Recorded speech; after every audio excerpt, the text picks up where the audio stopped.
This is a Rogue Media Network podcast. Coming up on the payoff, Erik Blindenbacher is his full name, and he said we can use it because he's not hiding from anybody. Erik B is sober, I think 10 years. He told me on this, but we recorded it last week. I met him when I was speaking at a treatment center, and I was done speaking, and he came up and he said, "Can I have your phone number? Afterwards, when I get out, I'm going to call you, and we can go to a meeting." And if you're involved in recovery, that will happen. People will say they'll call you when they get out of rehab, and then you never hear from them. Erik called, um, and I answered. And now, when anybody needs anything in recovery, Erik answers. He is on the front lines of actually helping people get sober, performing interventions, taking people to treatment centers where they need to go. And it's not because he has to do it. It's because he wants to. There's no other field or other way that Erik would want to spend his time than doing this, right?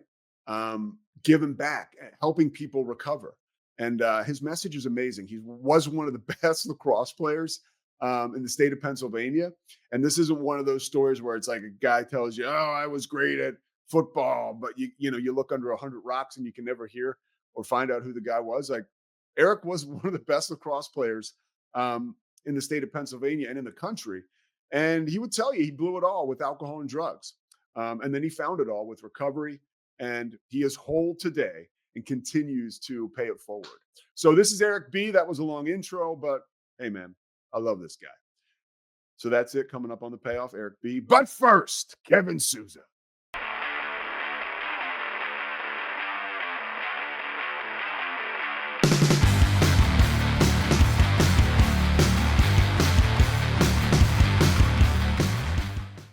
All right, Erik B. Can I say your last name? You may. Erik Blindenbacher. Now, if you recognize his name, it's because he's probably one of the best high school lacrosse players in the history of southeastern Pennsylvania. Although he's not going to own that shit. He's too humble. But Erik, let's start with your sobriety date. Sobriety date is July 17th, 2014. Damn. So 11 years in July. 11 years, buddy. Holy shit. So let me ask you this. How have you stayed sober? That's a good question. It all started off in treatment. And then to sum it up, pretty much just taking direction and doing the things that I was taught, So what does that look like? Going to meetings, right? And, being honest with myself and I have a support network around me that I can lean on when I need to. And over the years, it's just become like a way of life for me, right? It's which is drastically different than the way that I used to live. And it's just it's kind of crazy the way that it all kind of transforms and continues to get better. And I've got a man upstairs that's helping me, which I didn't have before. And just kind of the same things that you taught me in the beginning, frankly. All right, let's go back there because honestly, dude, talking to you now, like I know my story, like backwards and forwards, like every last thing that happened to me. But these people, just like you, especially with what you do now, deal with so many people in recovery, and you deal with so many stories, right? And not bullshit stories, just people's story of sobriety. But just talking to you right now, it comes back to me, dude, and I can see it in my head. I was doing what we were taught, and something I don't do enough of now. I went back to treatment and spoke at Karen, where I fucking found the gift of desperation. I guess I found it before I got there. And so I spoke, and at the end, this motherfucker comes up to me, and he was like, "Give me your phone number." I think you were like, "Hey, can I have your number? I'm gonna call you after I get out, and we can talk about a meeting or whatever." And I was like, "Yeah, of course." Now, nobody ever does. Nobody ever calls. And man, you fucking called me like the day you got out. I think we went to 562, the meeting in Haverford, PA. I think, Uh, right? no, that's wrong. We went Oh, to the meeting across the street from St. David's Church. I forget the name of it. ah, Yeah, yes. yeah. So and so we went. Was that was it the Sunday night one or Tuesdays at St. Mary's? I have no idea what day it was. All right. Yeah. I know that it was the day I got out of treatment. I know that much. And you've been sober, obviously, not only ever since then, but 30 days before that when you went to Correct. treatment. Yeah. So what was, we'll get back to that moment, right? Where to me, you started to do what what got me sober is you started to do stuff that you'd never done before, right? Do stuff that made you uncomfortable. You started to chase it, dude. And that's how people end up getting sober. But before all this, like take me into your childhood. I know a lot about it, but not everybody else does. And it's fascinating. Let's talk about what it was like being little Erik Blindenbacher, and take me to up until that first drink. And then what happens after that? Yeah. I'm You're breaking up a little bit. Can you hear me okay? I can hear you great. Perfect. Yeah, so I grew up on the main line, right? I My parents not I think my parents were separated before I was born. Um No my shit. first yeah, my first I think I was in the womb when they got divorced. And we can touch on a little bit of that and why obviously later, but yeah, grew up in Paoli until I was about 10 years old. My mother remarried and married an awesome guy, Anthony Zappacosta, and he's been that kind of figure for me. Um, you know, because I didn't have a father. My father left when I was about 10 years old.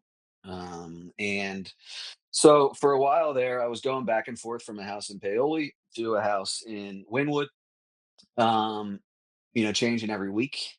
I And was for people who fortunate. don't know, these are all like, and just keep doing how you're doing, but these are all suburbs outside of Philly. Yeah. Yeah. So, and I was going to the Harriford School, which is, it was a Highfalutin. yeah, I was blessed to be able to go there. And around sixth grade, for whatever reason, my family started talking about, hey, do you want to go to public school? So I kind of was like, okay, that really doesn't matter to me. And I was, listen, I was 12 years old, I think, and my first question was, do they have girls there? Um, and lo and behold, they had girls there. So I went to Wells Valley Middle School for 2 years, and then ended up going to Lower Merion High School. Um, my first drink, brother. Well, let me just say, I played a lot of sports growing up. Soccer was a part of my life when I was really young, and then I think I picked up a lacrosse stick when I was probably like 8, something along that. I guess 8, 9, maybe before that actually. I have a 3-year-old brother, full brother, and then a half brother and a half sister. So my brother who's older than me, full brother, he was playing, and obviously I wanted to be just like him. I wanted to be like Chris, and picked up my lacrosse stick, and kind of the rest was history. That was my favorite sport from then on. So my first drink, man, like I didn't live a very rough childhood, brother. Like other than kind of like the family dynamics with alcoholism and addiction and things like that, and the way that kind of tears up a family. Like I didn't need anything when it comes to uh you know uh nice gifts and presents and friggin' a nice house to live in. Like I was the typical quote unquote mainline kid who had, I think this is one of your sayings, correct me if I'm wrong, but like born on third base, thought I hit a triple type of kid, right? Stole from somebody else, like we all do in AA. Stole it But from yeah, somebody else, and I hear yeah. you say that all the time. Uh-huh. So, 'Cause it's true. That's exactly that was yeah, my life, dude. I grew up in the suburbs outside of Philly. I had no clue how good I had it until honestly, sports was a big thing because I started to interact with people on a pretty deep level from other areas, right? Of where we lived and the city and whatever. But yeah, man, we grew up in a real we're very, very, very you win the lottery by growing up in that Right. area. I think. I mean, as far as geographically, now what goes on inside people's homes is a whole nother story, Yeah. right? I think we both understand that pretty well. Yeah. That said, my first drink, man. So I was lucky. I was a skier when I was younger, and there was a trip for Malvern Prep seniors. It's kind of weird, right? So the Malvern Prep seniors, a local private school in the area, um, and they were going to Switzerland over the summer to go skiing. And somehow, lo and behold, I got connected with them. I was 12. These guys were like, 17, 18 years old. And we went over to Switzerland for a couple weeks to ski. And, there's no drinking age in Switzerland, right? And I was 12. I remember sitting at a bar, 12 years old, um, with a cigar in hand. I mean, it's ridiculous. Cigar in hand and drinking, and ultimately threw up at the bar. Um, I was annihilated. People were like carrying me back to the wherever we were staying. Um, and that was my first drunk. Like that's the first time I really got drunk. Um, Was there I any had had fallout from that? Did you get in any trouble or anything? I don't think so. No. I mean, it was kind of back then. I guess that was probably in 94, 95, something like that. No trouble at all. So you continue on, like after that, you're 12 years old. Yeah, the same exact thing as me. I think I drank when I was like in sixth grade. My brother at a party, I puked, was annihilated. And I didn't, at least for me, I shouldn't say same as me, but I didn't drink again for a long time. I mean, a long time being like, until I was a freshman in high school. Did you keep going right after that first experience? Like, how I did it go? did. I did. So it didn't really start. I mean, I smoked pot for the first time in eighth grade. I remember being outside of Alligators, if you remember Oh yeah, Alligators in back Bryn Mawr. It's then. right across. I went Yeah. to St. Thomas Good Counsel across the Yeah. street. I smoked a little pot out there with another kid. That was my first experience with that. But, not until I got to high school, really freshman year is when I started drinking, and started using other substances. Like I said, my older brother, Chris, By the 3 way, years old. I gotta jump in. Alligators, because this is one thing I Yeah, want to know. buddy. Do you remember that fucking alligator? People used to like step on that guy's Yeah. tail. They had this Yeah. poor bastard dressed up like an alligator, and he would walk around, and people would get fucked up at this place. So people were really harassing that. It's bizarre. It's, Like, I mean, yeah, I specifically remember it. I had a joint in a Tic Tac box or something like that. okay. 12 years old. Oh, your brother Yeah, Chris. Sorry, yeah, I my brother interrupted you. Chris, right? 3 years older, right? And starting to, live the high school life, right? At Hereford School, right? So, uh, he would take me to parties and things like that, right? And I wanted to, impress people, and I tended to hang out with people that were older than me a lot of the time, and started casually drinking on the weekends, you know, pretty much early freshman year and on. What about lacrosse? And you really were a natural from what I've heard. I have heard that you were the best lacrosse player in that area for your age group. And you can so just talk to me a little bit about what success was like on the lacrosse field. Did that come easy? Was that part of your entitlement? Like what was that about?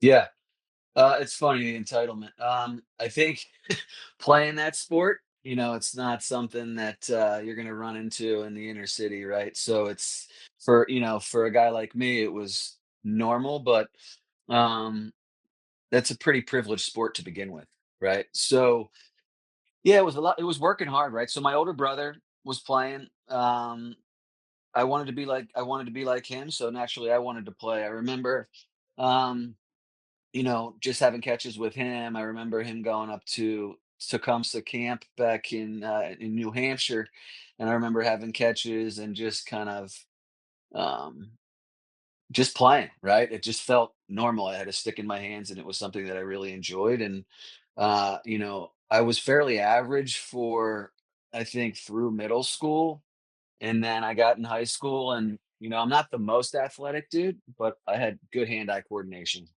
and it kind of worked to my favor, right? if you ask me, I played with the best player in the country, one of the best players to ever go out of southeastern Pennsylvania, John Christmas, and he was at the time hands down the best player in the country. And he did a lot of the hard work, most of the hard work, right, of getting me the ball and letting me take the shots and taking some credit. So I was really really Where fortunate were to you? have Do him. I remember you went to Westchester Henderson? Is that where you went to high school? No, I went to Lower Marion High School. North Marion. Why the hell did I think Yep. Westchester? I don't know. I don't know. All right, so oh, Yeah. I know why. Because there was a guy named Rich Stankiewicz who was awesome at lacrosse and went to Westchester Henderson. I Okay. don't know. Yeah, so whatever. I'm out of my mind with that. So, all right. So, do you think like success, like on the lacrosse field, did that lead to any kind of like feeling of invincibility? Absolutely. I mean, it was the thing about lacrosse is it turned into my identity, right? And it was the one thing that I did really well. I didn't work hard in school. I didn't, do the things that I needed to do to get good grades. It was a half-assed effort at best, right? But when it came to, working out and doing the lacrosse deal, and playing when nobody else is playing and doing all that stuff, I was happy to do that. Right. So a lot of work, right? But I enjoyed it. So naturally, if I enjoyed things, I was happy to do them. I didn't enjoy school. How was the like? How did the alcohol and drugs like ramp up alongside the career with lacrosse? That's you and I are similar. I'm asking these questions not because I'm fucking Jim Gray over here, but because I literally had the very same experience. Like I developed, and I'm telling you, I was not as good as you at my chosen sport, but I did get a scholarship to play football at Richmond, and there was a lot of identity. My identity was totally wrapped up in that and getting drunk, getting Hmm. high, and girls. That's all I really cared about. And honestly, at some point, football took a back seat to both of those two things, and drugs and alcohol were the top dog. Like, what Yep. was your evolution like as far as all Very, that? very similar to that, right? Yeah, Like, um, as freshman year progressed, lacrosse is a spring sport, so had majority of my freshman year without playing lacrosse, right? And just kind of, well, I wouldn't say without playing, but certainly the season was in the spring. So I kind of got or had the ability to like party before freshman year, right? So it was kind of like taking root, right? And then, uh I was lucky enough to make the varsity team as a freshman. Um and it was lacrosse was up there, right? Like it wasn't like drugs and alcohol at that point were above lacrosse, but they were definitely kind of starting to infiltrate a little bit. And um it was definitely, there, right? And, I moved up to be a sophomore and junior and senior, and I would say sophomore year was like smoking pot daily and yeah. drinking on the weekends, right? Did you And smoke before you played? I did not, Okay. right? I did not. Now there was a few times my senior year where I had smoked pot in the morning for a game in the afternoon, but I never got high before a game. Um, How did you handle getting recruited? um, so my brother was a goalie at Haverford School, and he was recruited and ended up going to the University of North Carolina on a scholarship and played at Chapel Hill for 4 years. So naturally, like wanting to be like my brother, that was where I wanted to go. Pretty cool school. Chapel Hill's pretty sweet. So yeah, I was getting recruited. I started getting recruited, I think, my sophomore year. Obviously, you can't talk to any coaches, you can't do any of that stuff, but you can start exploring a little bit. I verbaled, so I made a verbal commitment to University of North Carolina my junior year. Um, so I was sitting pretty, right? And I was God's gift to the world at Yeah. that point. Yeah. Were you getting into trouble? Was alcohol at all getting you into trouble? Yeah, I mean, the first time I was arrested, I was a sophomore in high school. I had a bag of pot on me. I was in a vehicle with my girlfriend and a couple other girls, I believe, and I was going to a party. We got pulled over. Um, right over the Narberth Bridge, which isn't really active anymore, but if you know that bridge, got pulled over there. Naturally, I'm freaking out. My girlfriend's driving, and I'm in the seat behind her. So naturally, I bend over to put the bag of pot under the seat in front of me. Um, Cop walks up, knocks on the window. How you guys doing? Good. First thing he says to me is, "What'd you put under the seat?" Uh, and then he says, later on, after, he brings me to the police station, I get arrested and all this. He says, if you just sat still and didn't move, you'd have been fine. But yeah, so arrested for a quarter ounce of pot, I think, when I was just turned 16. And back then, pot was a big deal. Yeah. So I didn't really listen, I don't know what happened behind the scenes. I know that I didn't really get charged, right? So then I didn't have to do, like, I was lucky, Yeah. call it, privileged friggin' kid from the Penn Valley area, like nothing happened. So Yeah. naturally I didn't learn a lesson, right? There was no accountability. It was cool, like cool experience or bad experience, cool to tell people, right? But at the end of the day, like I'm not learning anything from that. And So yeah. So what happens after that? nothing, man. I'm a sophomore. You know, I've got a really good group of friends. I'm always the one who's I'm starting to realize that I'm the one who is starting to party a little bit more than all the other guys that I'm with. And sophomore year for, our lacrosse team was a really good year. We were an average team, I would say, but we won some big games and ended up winning the state championship. And naturally that feeds my ego, right? Like Yeah. I'm you know, uh, I'm a sophomore, I'm 16 years old. We just won the state championship, right? And I'm living large, right? Smoking pot every day, drinking a fair bit, right? At least getting drunk on the weekends. And listen, I started sophomore year was the first time I had an opiate, right? Why? And What leads yeah, to? yeah. So let's just picture this. This is 98. OxyContin came out in 96, I believe. And I had a buddy who was stealing his dad's prescription pad, right? And he was getting away with it. He would bring him into, OxyContin into English class. And naturally, for whatever reason, like I'm the guy that starts taking them, Yeah. right? He would sell them to me for like $2, Wow. right? Which is, it's just insane. And I started taking them, right? And that feeling, it's like synthetic heroin, man. It's something, it's not hard to fall in love with, right? And so I had my first opiate really, really young. And it wasn't like I was, taking opiates daily from that point on.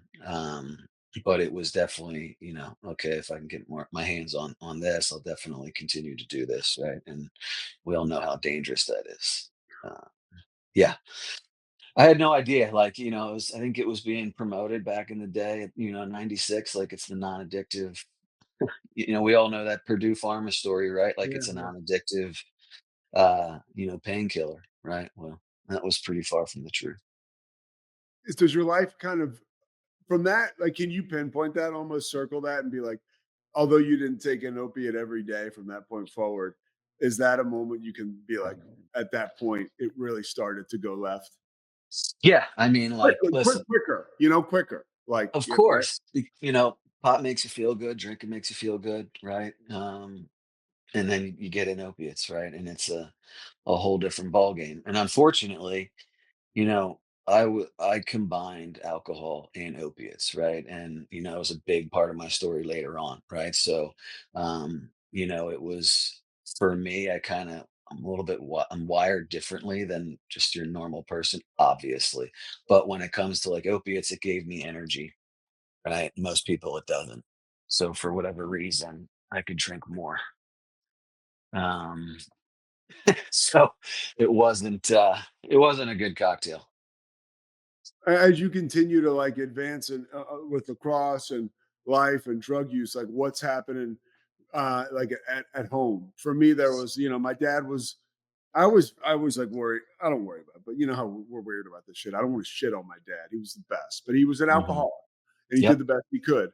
And looking back now with clearer perspective, he was very alcoholic. Just like Yeah.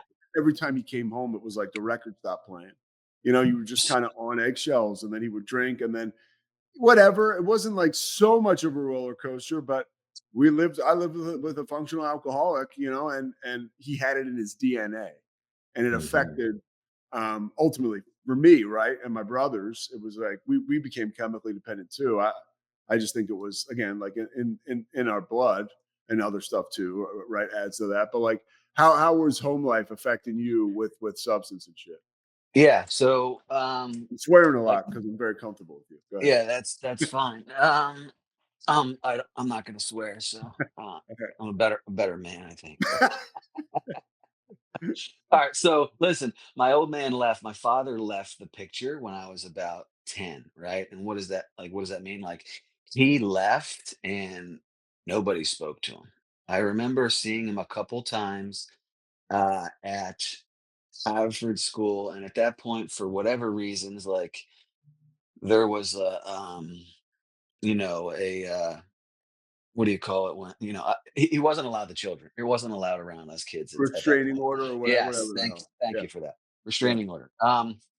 So and I was still going back and forth at that time from my mother's house and Anthony's house to my stepmother's house, right? And my stepfather's house, or excuse me, and my father's house. And they had, I should say that, they had two kids, who are my half brother and half sister. But at that point, I'm going back and my dad's gone, and I'm starting like to realize, like, why am I still going back and forth, right? And so long story short, I ended up staying at my mother's, I think, from freshman year on and indefinitely.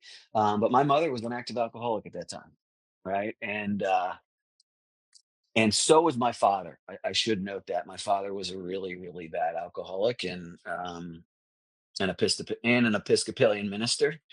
Yeah. Uh, so um, my mom was drinking a lot, right? Like I would come home, after parties and things like that on the weekends, and um, my mom would have a drink in her hand. Sometimes she would, uh, she'd pass out or whatever, right? And for me, so that was normal, right? Like it was normal. It wasn't.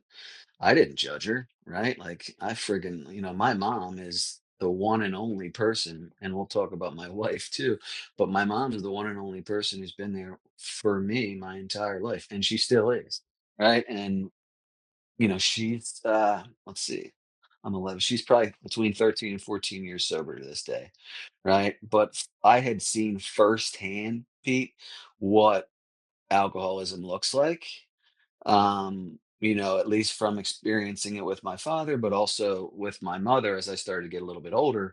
But I was not going to look at myself, right? So I was very good at pointing fingers at other people and saying, you need help, you need this, you need that. But I was doing the same thing by a really, early age. Well, So yeah, go ahead. no, no, no. If I skip anything, like just put it in yourself. But like, there's obviously a lot going on, right, with your family, and I know like you committed as a sophomore, or junior. Where did you actually end up going to school, and what happens around there? Yeah. So, I was a cheater, man, and when I was younger, right? And I cheated my way through school and ultimately found a way to maybe let's call it manipulate my SAT scores. Me Right? too. Me too. Yeah. Yeah, Okay, I'm fair. All not right, well, that proud of makes me it. feel much better. So you did the same. So, Yeah, I um, actually found a way. I'm not going to say. Look, I'm just going to say it. It's not like I ended up being a doctor. Didn't really yeah, affect. no, I mean, I was just trying to get into school somewhere. But I literally cheated off of someone like 3 rows ahead of me on the right exactly side. what I did, Pete. Yeah, I remember being like, it was almost like walking into your parents' house and opening up the medicine cabinet and finding like a bunch of drugs you weren't expecting and being like, jackpot. Like I hadn't planned on it. I just looked up. I was like, holy shit, those are the same questions I have. Like, Yeah, and the guy that for me, it was a kid to the right, not the seat next to me, but to the kid to the right in front of the kid next to me, right? Because they handed out 2 tests, and with my Yeah. brain, I was like, "All right, this kid's got this test, this kid's got this test." And then naturally, the kid is flying through the answers, and I'm like, "This is either a really good sign or a really bad sign." And I was like, "All right, I can see everything." So I started cheating, man. Um, Long story short, I so I'm committed to Carolina. I get like right around 1,000 on my first back in the day. So out of 1,600, I don't really know what it looks like today, but I got about 1,000, which is okay. Yeah. But with my grade point average, and getting into playing in college, like there's something called the clearinghouse, and Oh yeah. you've got to match your SAT scores and your grade point average. And I had a low grade point average. I had like a 2.0. Um, so I cheated, and I'm still at this point committed to Carolina, and I went up like 350 points in like, I don't know, a couple months. Right? Not enough time to get that score, by doing the right thing, I should say. And I think Carolina was like, I don't that's not right. And I'd started cutting a lot of days of school, right? So I was, my attendance was really poor my senior year. And in combination with uh that of like kind of, how did this kid's grades shoot up like that? It's really kind of weird. And even with my brother being on the team, like it just they withdrew their scholarship, right? So I'm a senior. Um, I'm still like I'm playing at a high level, right? Uh, I was an All American for 2 years, right? And um, I was like, where am I going to go? So naturally, Penn State calls, right? I live in PA. Penn State calls. Um, I committed to Penn State. Signed the contract with Penn State. Probably early in my halfway through my senior year, and with sight unseen, didn't even visit. Nothing. I was like, you know what? Like Penn State's going to take me. I'll go. Yeah. Um, so that's how I ended up at Penn State, and here's where it starts getting like a little gritty, right? Yeah. Tell me. I'm at State College. I'd been drinking and drugging for years, daily, right? And I'm thrown into an environment where I'm nowhere near where the other seniors or freshmen, I should say, at that point, freshmen in college are emotionally speaking and responsibility wise, all of that. I'm just not that kid.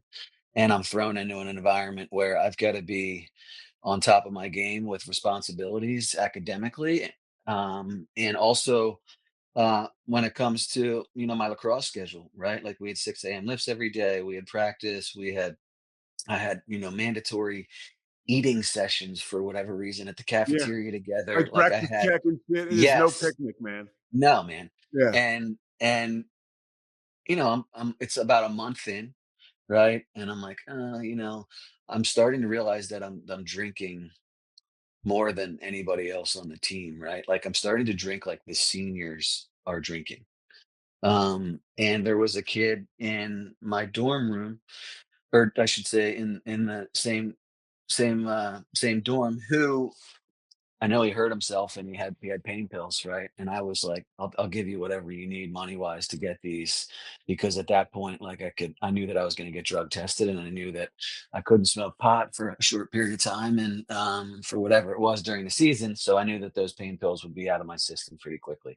So I started drinking, and I was back to taking pain pills on a daily basis, and couldn't swing it, right? So like I wasn't going to class. I was doing everything I needed to do to play lacrosse, but I wasn't going to class. And I lasted at Penn State literally at everything I had worked for my entire life when it comes to lacrosse.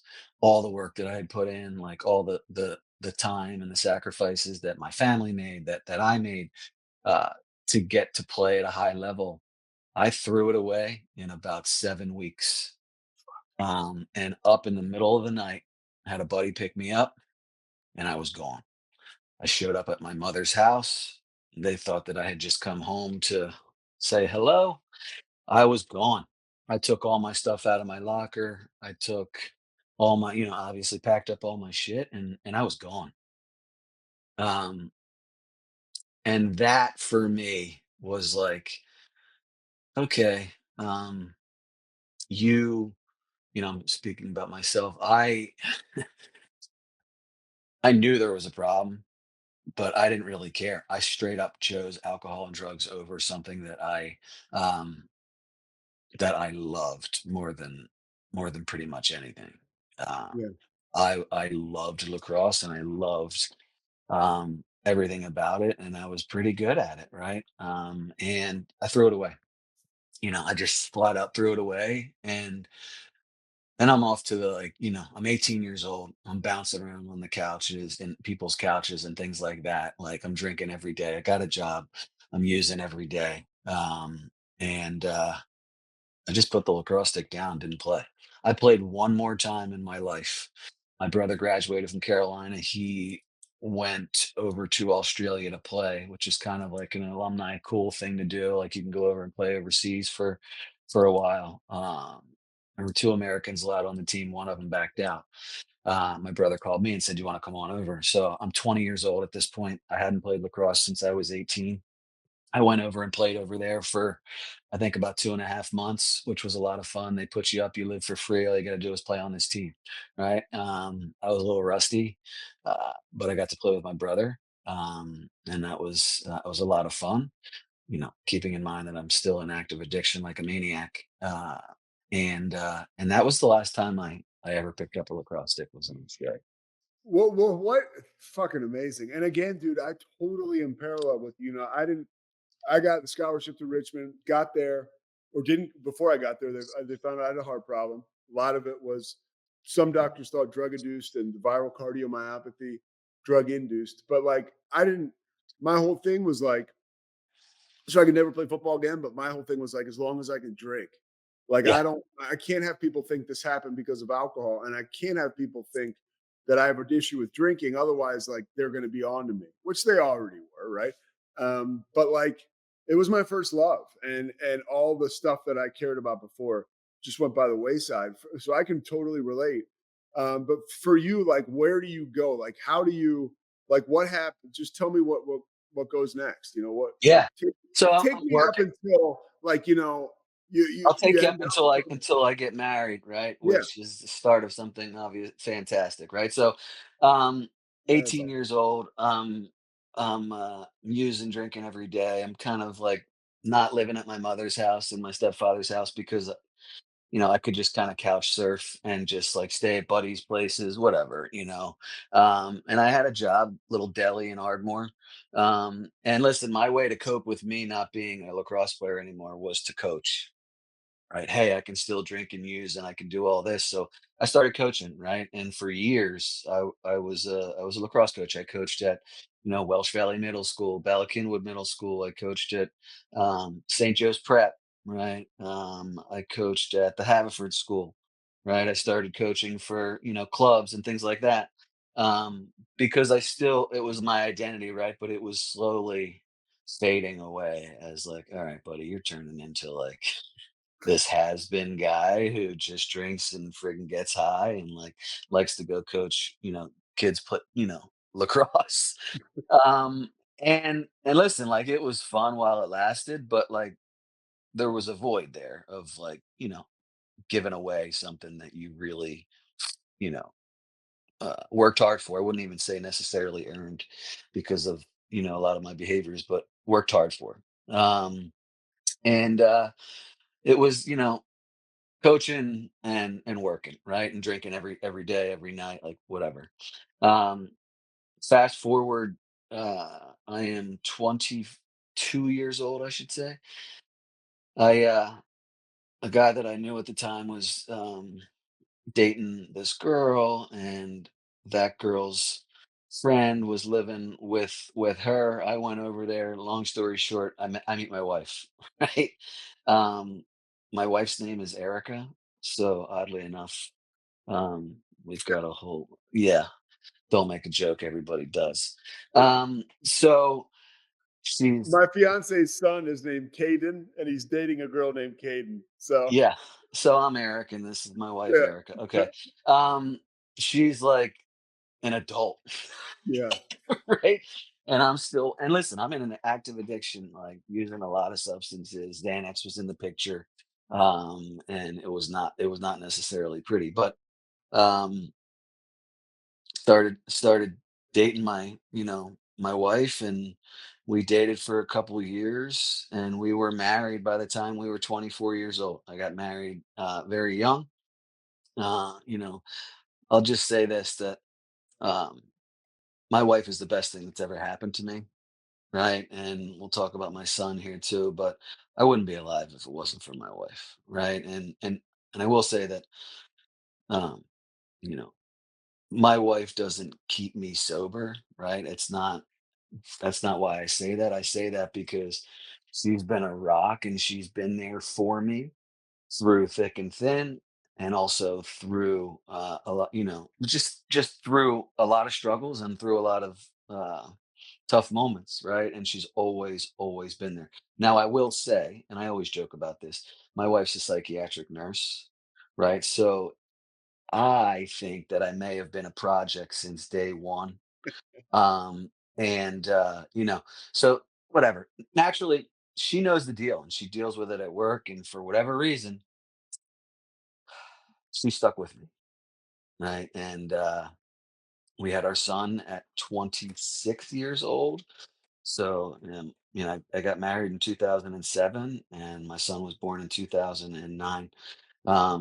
So this September, I'll be married for 18 years. Right. My son is 16 years old, and a baseball player.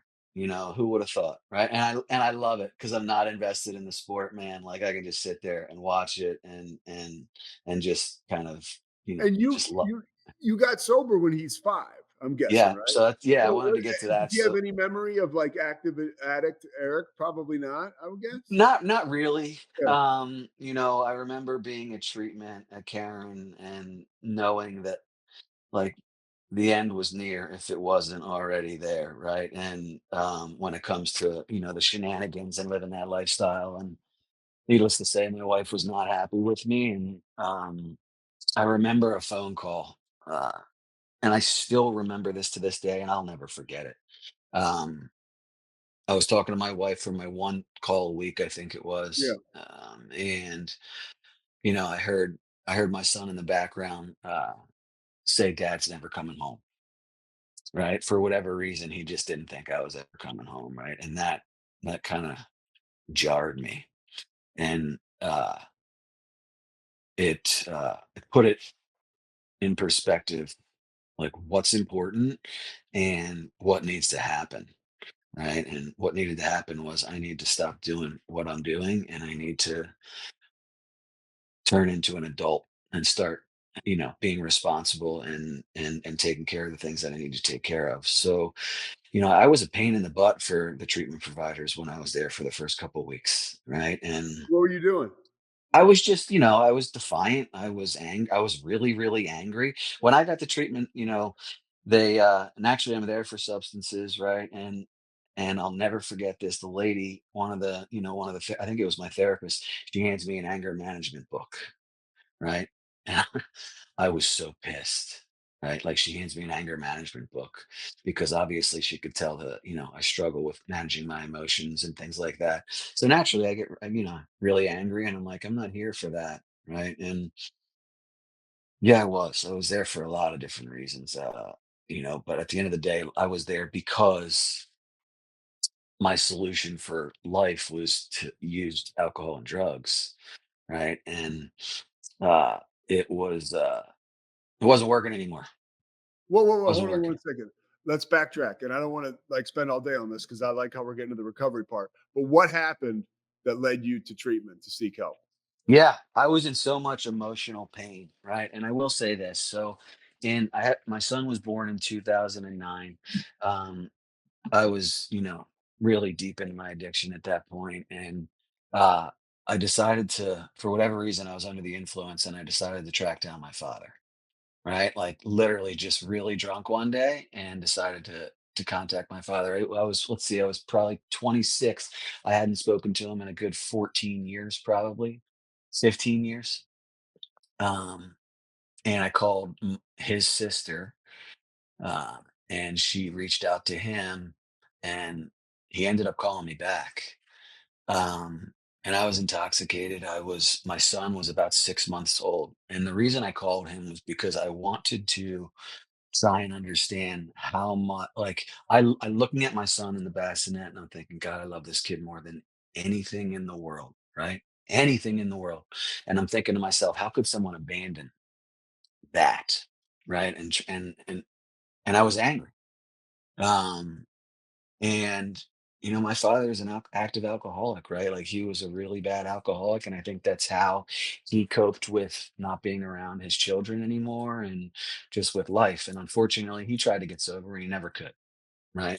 I remember him going to treatment when I was a kid, and he just didn't get it, right? So, um, I spoke to him, and I'll never forget. Like, I unleashed hell on him, right? And not that's not right, but it was how I was feeling. And within I remember the last words I said to him were, F you. I still remember it. Um, and within about 2 months later, I got a call from my sister saying, dad killed himself. And my response to that was, I remember I was in the kitchen of the house that I'm in right now. And I said, of course he did. Right. And my father wrote a 12-page suicide letter, that got less and less coherent as the pages went on. That said, all the kids were mentioned and things like that. Um, but the first couple lines were, I overdosed on RX pills and alcohol. And that day, after I found out, what I did to cope with that was to take a bunch of pain pills and to drink a lot, right? That's how sick I was.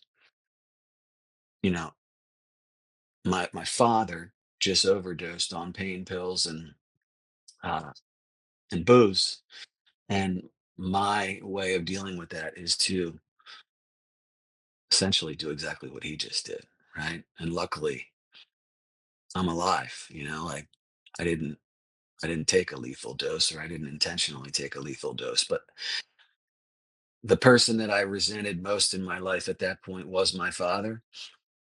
And for another 4 years, I stayed in active addiction after that, after his suicide, right? And I get sober in 2014. I'm at treatment, and I realized that, uh, you start, like, learning about,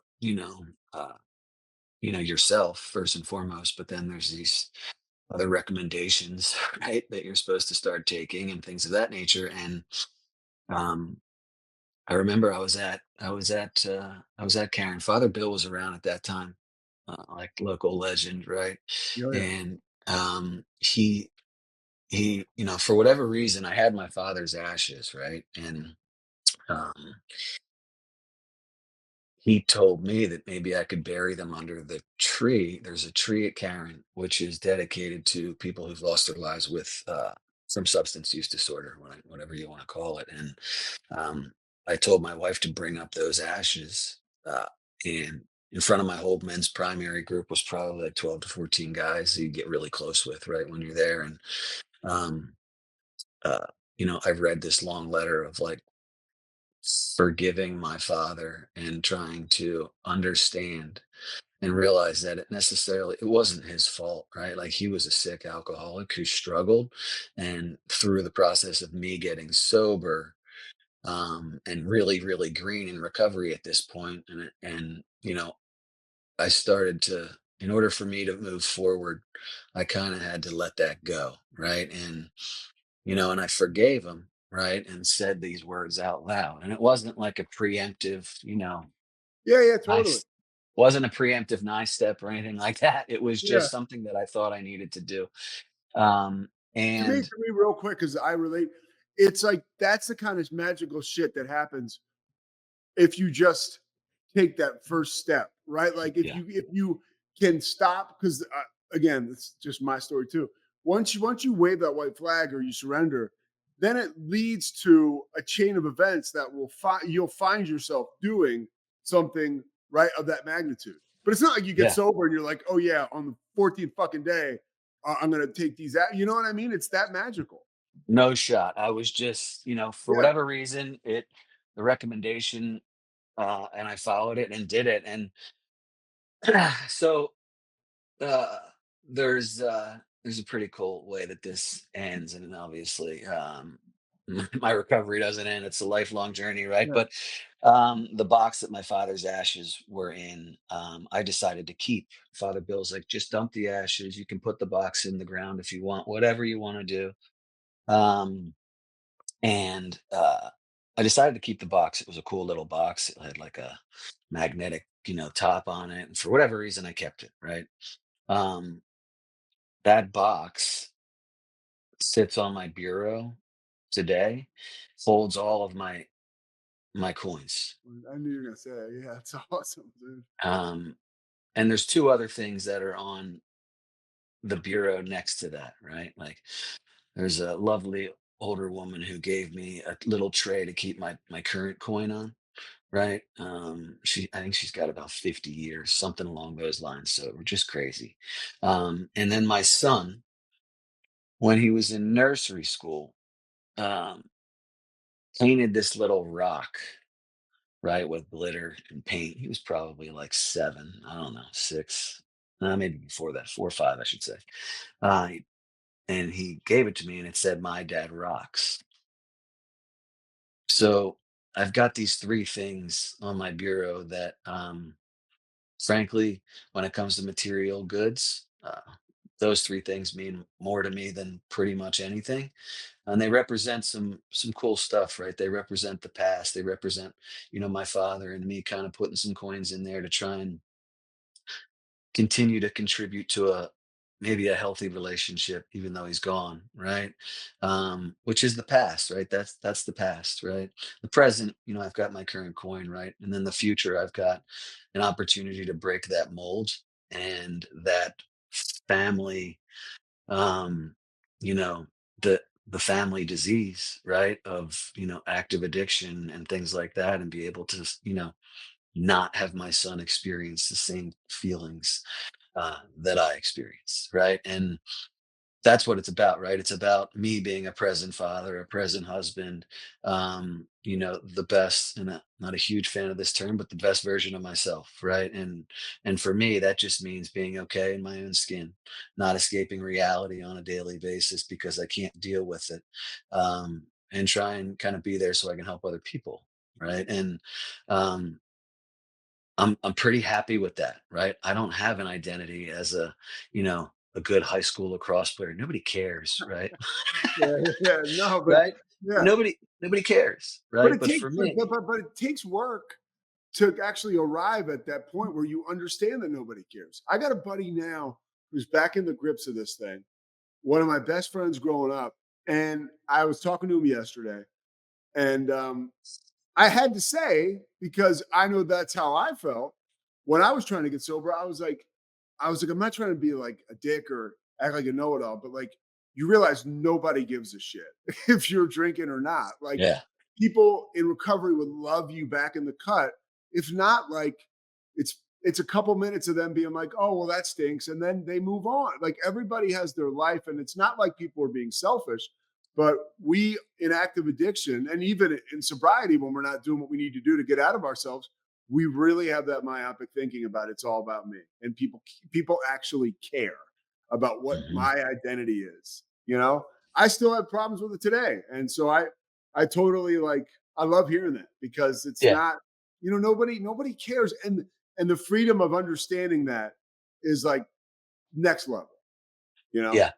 So listen, I think it's I'd much rather um, be like a normal dude, right? Who's got a family and lives a content life. And listen, there was a point in time when I could not imagine, and I remember like saying this to myself, like I couldn't imagine uh living life without substances, right? Like, and I legit remember driving to the beer distributor and seeing people walking down the street, like just happy and like talking. And I knew that that was not something, well, at that point in time in my life, that was not something I thought I could ever attain, right? Just because of how deep I was into, alcohol and drugs and my addiction, and a day at a time, right? Like I I get to experience that. I still have a lot of tough moments and a lot of really good moments, but at the end of the day, I don't live in those really tough moments. And I also understand that like there's good times, like enjoy them, but they're not necessarily going to stick there forever, right? And I love this saying. Somebody told me like, and this was me. I was either a 1 or a 10 in active addiction. I was either really, really depressed or over elated, right? Like when I was high and drunk, right? I was always in the ones or tens.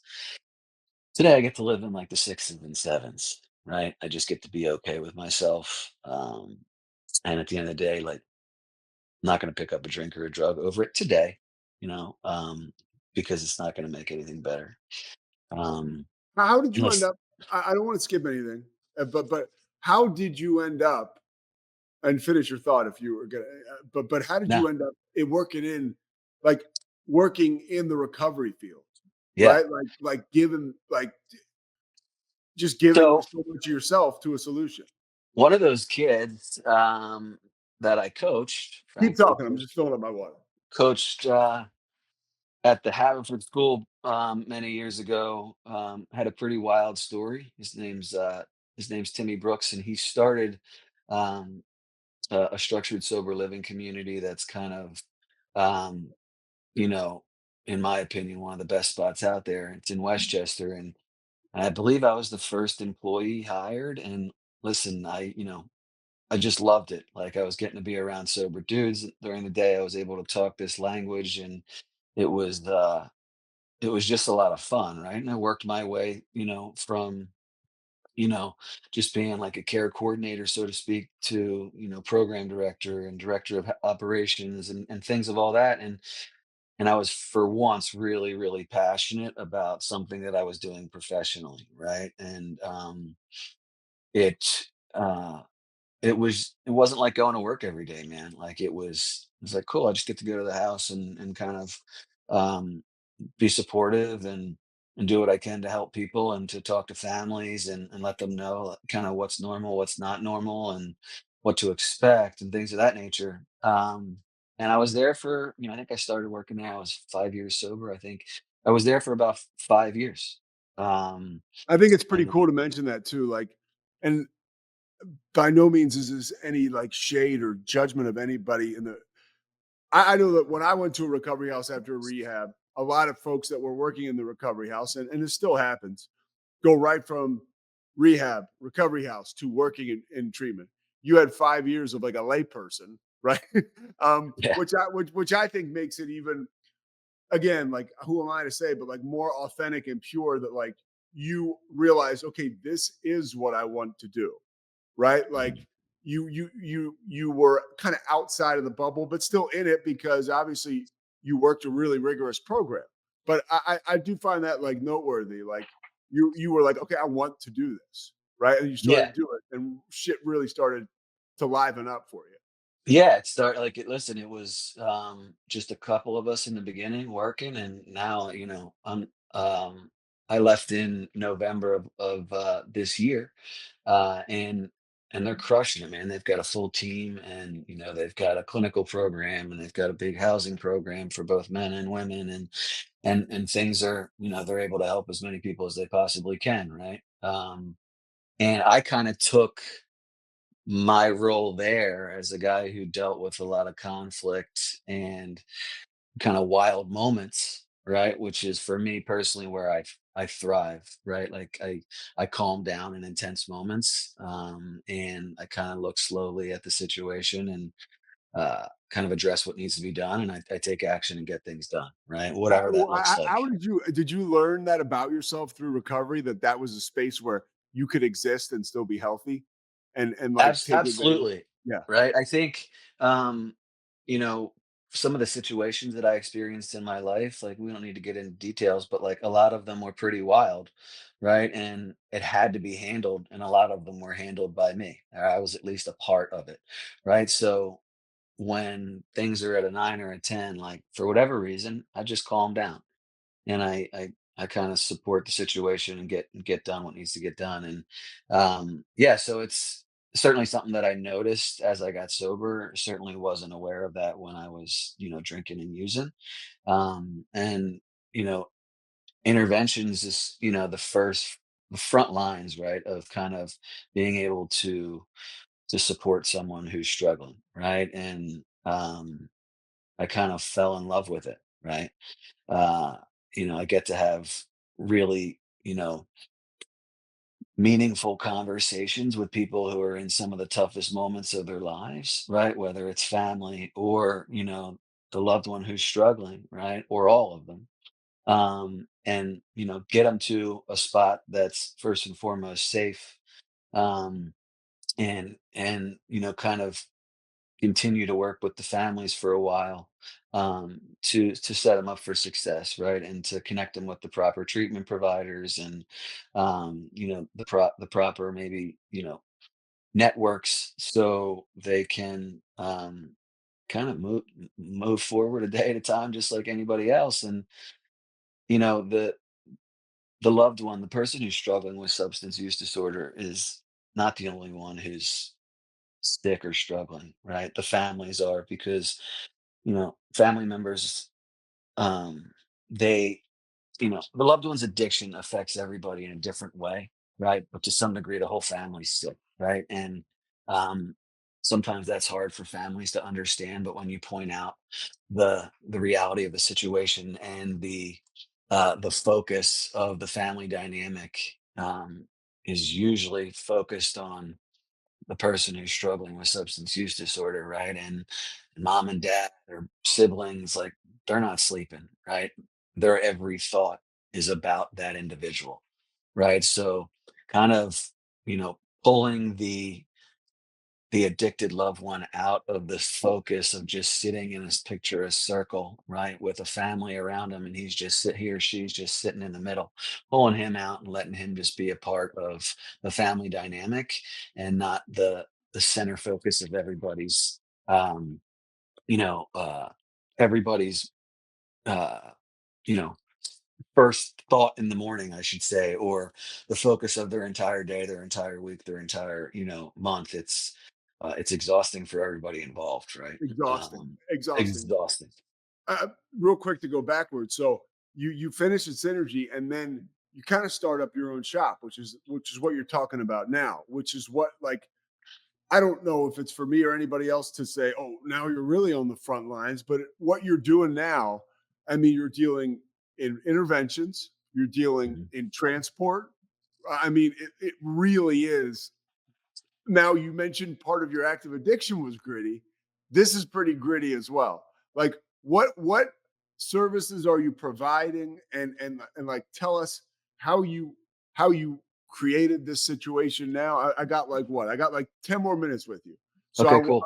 I want to hear about Yeah, exactly so where we are now. I pivoted and started next gen interventions and coaching, and we obviously do substance use disorder interventions, usually co-occurring with mental health, and we do safe transports, we do companions, and I also do family coaching, right? So uh, a part of the intervention process is continuing to coach the family while the loved one is. Um, getting the support they need in treatment. So it's a blast. I love it. It takes me all over the place, which um is really cool also. Um Where were you and still before we started? I was complaining to you that I had to go move my stepdaughter to be from Dallas to Rochester, New York for college, and you were like, "Yeah, I just went from Philly to Mobile, or where yeah, was it?" so it was a buddy of mine who got his own company, Skyline Family Services, right? And he was kind of shorthanded and he needed somebody to do a transport for him. And I said, I'll do it. So naturally, he's like, "Well, it's from Connecticut to Birmingham, Alabama." So I said, "Cool," right? But then he goes, "Here's the kicker. It's we're driving. We're not, you're not flying." I said, "Oh, with interesting." with the person who, like Yeah. where I once Yeah. was, Of is course. sick in the Yep. throes. How the hell does that work, dude? Like, give me, I It mean, not just the exact detail, but like walk me through your process there. Listen, man, I'm just a guy who's got the experience a little bit farther down the line, right? And for me, it's just creating relationships, right? So a lot of just kind of shooting the shit and what can I do to support you and kind of if they have questions, letting them know like what to expect and things of that nature. And if I'm an open book, obviously being on this podcast, but I'm an open book in general. And if you've got questions or you want to hear my experience, like I'm going to tell you, right? And we get there safely. We make sure that first and foremost, they're taken care of and given the things that they need, that they want, and also, that I've got an eye on them, making sure that we're not making any poor decisions on the way, so we can continue to move forward. Right. So And there is a recovery yeah. center. So Yeah, yep. So going from one spot in Connecticut to a treatment program down in Alabama. Right. yeah. And it was a 2-hour trip, right? We stayed overnight, but we did probably 9-hour days of driving. Just being in the car, just him and me, and just getting to know each other, man. So, and then go back to your. So then this is aside from the coaching you're doing, right? Yeah. And the interventions you're talking about. Hmm. You're like me in the broadcast world. Like sometimes you'll pick up other other gigs, right? Yeah. In your chosen denomination or job, we should say. But like, Exactly. yeah, yeah. So that the next transports are cool, right? Like you get to meet new people and, for they're not necessarily struggling. The client's not necessarily struggling in the same way they would have been in their first couple of days. So some of these guys and women have, 25, 30, 45 days, whatever it is, right? And so you get to see people in all different kind of spots in their life, right?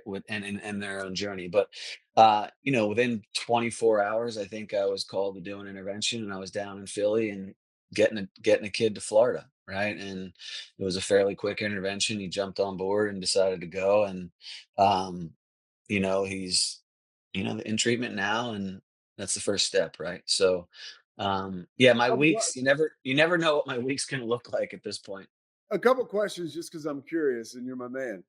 Do you get nervous before doing performing an intervention, or is there Uh, healthy anxiety? Yeah, I would say, like, honestly, I'm more nervous talking on this than I would be in an intervention.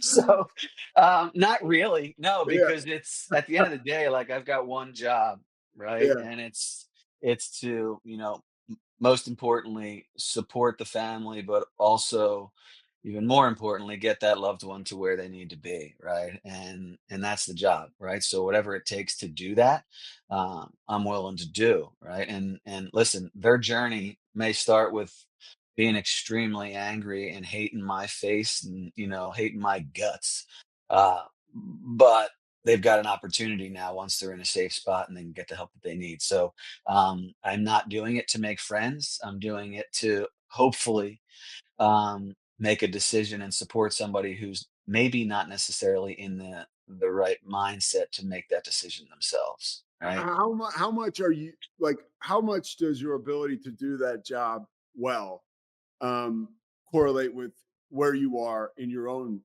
Yeah. recovery journey? You know what I mean? I Like I because I actually, do my job better when I'm living in the sunlight of the spirit. I would imagine it's even more so with yours because you really have to promote by attraction almost. yeah. First and foremost, like it comes down to what am I doing for myself in my own recovery? Because if I don't do what I need to do when it comes to my own personal recovery, I'm not going to be any good to anybody, right? So for me, now that I've moved on and I'm on my own, like I have a little bit more time to do the things that I need to do, and all in one day, if that makes sense, right? So um, I can hit more meetings, and I can um, not necessarily talk to more people who struggle, but it's certainly something that give me an opportunity to take a little bit of a deep breath. right? And focus on myself. And when I'm called, I get to,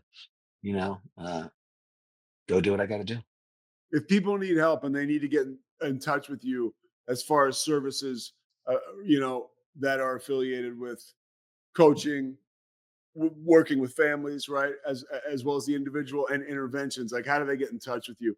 Give me all the info and all your name. We'll put all this stuff in the show notes, and I'll mention it at the top. But I want to hear you say Yeah. So, basically, so I don't screw it up. Go ahead, say. yeah, absolutely. The name of the company is Next Gen Interventions and Coaching, and our website is nextgeninterventions.com. And you can click on there. You can call me. You can email me. At first and foremost, like, I'm the guy. Unfortunately, good or bad, I take the calls when I probably shouldn't, and can just do what I need to do, and probably call back first thing in the morning. But these aren't times where people aren't calling me if things are going well, right? And sometimes things need to be handled as quickly as possible. So my phone number, my personal cell's on my website, my email's there, and um, feel free to contact me. Erik Blindenbacher, dude, I'm lucky to know you, man. Fucking Right hell back of a at you, job, brother. man. Hell of a job.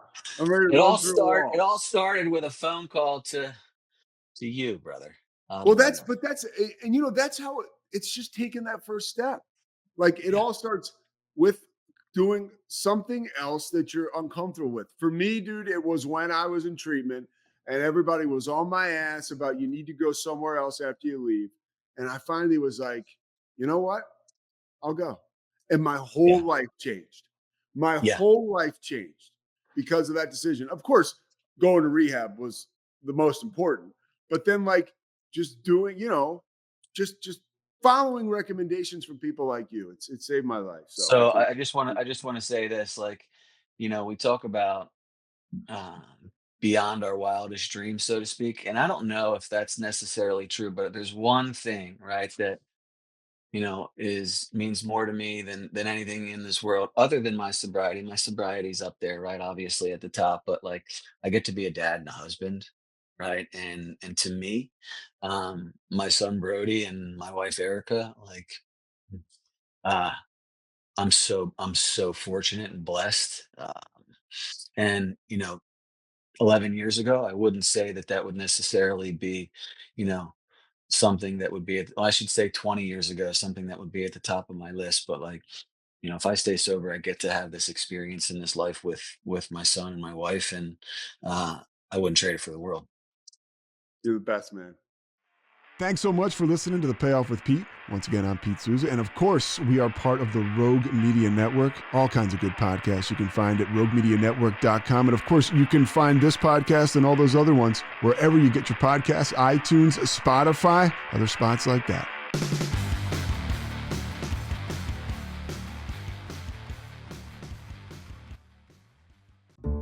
This has been a Rogue Media Network production.